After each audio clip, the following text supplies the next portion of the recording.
ஜனவரி 6ஆம் தேதி நடைபெறுகிறது தமிழ்நாடு அமைச்சரவை கூட்டம். ஜனவரி 6ஆம் தேதி தமிழ்நாடு அமைச்சரவை கூட்டம் நடைபெறும் என்று அறிவிக்கப்பட்டுள்ளது. கூடுதல் விவரங்களை வழங்குகிறார் செய்தியாளர் கார்த்தி. வணக்கம், விவரங்கள். தமிழக அமைச்சரவை கூட்டமானது முதலமைச்சர் மு.க.ஸ்டாலின் அவர்கள் தலைமையில் வருகிற ஜனவரி 6ஆம் தேதி நடைபெறும் என்று தற்போது அறிவிக்கப்பட்டிருக்கிறது. இந்த அமைச்சரவை கூட்டத்தை பொறுத்தவரை தமிழக சட்டமன்ற கூட்டத்தொடரானது வருகிற 20ஆம் தேதி ஜனவரி 20ஆம் தேதி துவங்க இருக்கிறது.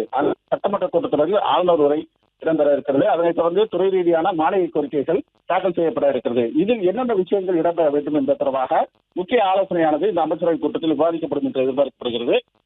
அது மட்டுமில்லாமல் தேர்தலை எதிர்நோக்கி இருக்கக்கூடிய இந்த சூழ்நிலையில் 2026ஆம் ஆண்டு திமுக தேர்தல் அறிக்கையில் என்னென்ன விஷயங்கள் இடம்பெறப் போகிறது, அதற்கு நிதி ஒதுக்கீடு செய்வதற்கான நிதி ஆதாரங்கள் எந்த அளவுக்கு இருக்கிறது என்பது தொடர்பாகவும் விரிவாக இந்த அமைச்சரவை கூட்டத்தில் ஆலோசிக்கப்படும் என்று எதிர்பார்க்கப்படுகிறது. இது ஒருபுறம் இருக்க, பல்வேறு தொழில் நிறுவனங்கள், பன்னாட்டு தொழில் நிறுவனங்கள் தமிழகத்தில் முதலீடு செய்வதற்கு முன்வந்து இருக்கிறது. அந்த முதலீடுகளை அனுமதிப்பது, அதற்கு ஒற்றைச்சாளர் முறையில் அனுமதி வழங்குவது என பல்வேறு விஷயங்கள் தொடர்பாக இந்த அமைச்சரவை கூட்டத்தில் விவாதிக்கப்படும் என்று எதிர்பார்க்கப்படுகிறது.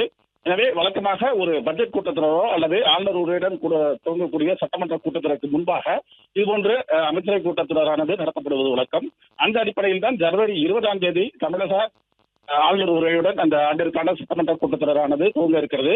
எனவே அந்த ஆளுநர் உரையில் இடம்பெறக்கூடிய முக்கிய அம்சங்கள் தொடர்பாக விவாதிக்கப்படும் என்று எதிர்பார்க்கப்படுகிறது.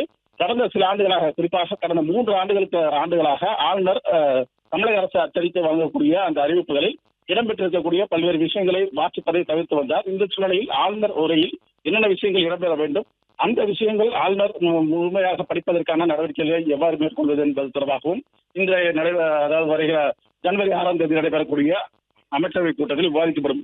பிளே ஸ்டோர் மற்றும் ஆப் ஸ்டோரில் இருந்து பாலிமர் செயலியை QR கோடு மூலம் பதிவிறக்கம் செய்யுங்கள். செய்திகளை உடனுக்குடன் பெறுங்கள்.